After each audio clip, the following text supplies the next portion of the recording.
Living alone has its perks. You wake up when you feel like it, hang out at night, eat when you want, do what you want, when you want. It's great not having to worry about anyone but yourself. But I feel like I want to give back to my community now. So I decided to volunteer at the Masjid Weekend School and teach some kids how to read Arabic and Quran. Some of my fondest memories growing up were at weekend school, so this is going to be interesting considering it'll be my first time there not as a student, but as a teacher. I hope the kids don't do to me what I used to do to my teachers. Hopefully not, considering I'm friends with their dads. Though it was a little rough in the beginning, I didn't feel that I did too bad of a job. Eventually we got into a rhythm and the kids even seemed to be enjoying themselves. But then towards the end of class, I received a call from a good friend of mine. I could tell the kids were getting bored, but I didn't really care too much since their parents were supposed to pick them up in 10 minutes anyway. So I told the kids to just take a break and relax until I finished my call.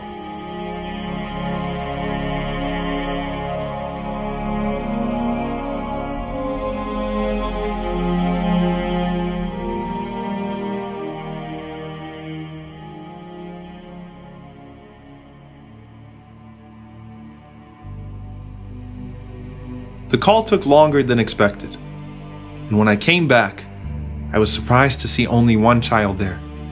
When I asked him about the other boy, Samir, he said he was bored and decided to leave the mosque alone. Oh no. Oh my God.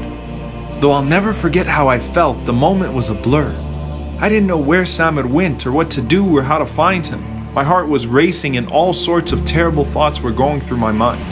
Then I remembered that I left another child at the mosque, so I had to go back and make sure that he didn't run off as well. As I ran back to the door of the mosque, right in front of me was Samir's father. And he could obviously see I was distressed, so when he asked me what happened, I told him that Samir left while I was on the phone and I wasn't paying attention and I couldn't find him. And at that moment, I'd wished I never even existed. It was a nightmare scene out of a movie.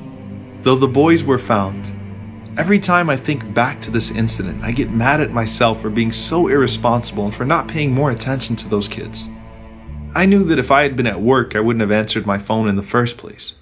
I obviously didn't know what it meant to be in charge of a couple of kids, and I seemed irresponsible in the eyes of Samir's father.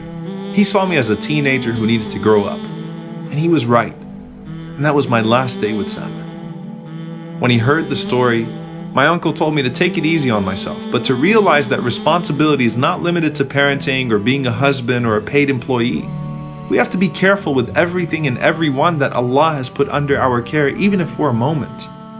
The Prophet, peace be upon him, said, "Each of you is a shepherd, and each of you is responsible for his flock." And that day, those kids were my flock, and I failed them. Personal accountability is stressed throughout the prophetic tradition. And we usually think of it solely in terms of spiritual matters like worship and sin.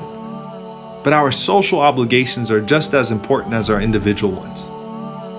And that's why you find that Umar ibn al-Khattab, as the leader of the greatest nation on earth, would cry, wondering if a donkey under his rule, but in a faraway land, would testify against him on the Day of Judgment for not fulfilling his rights towards it.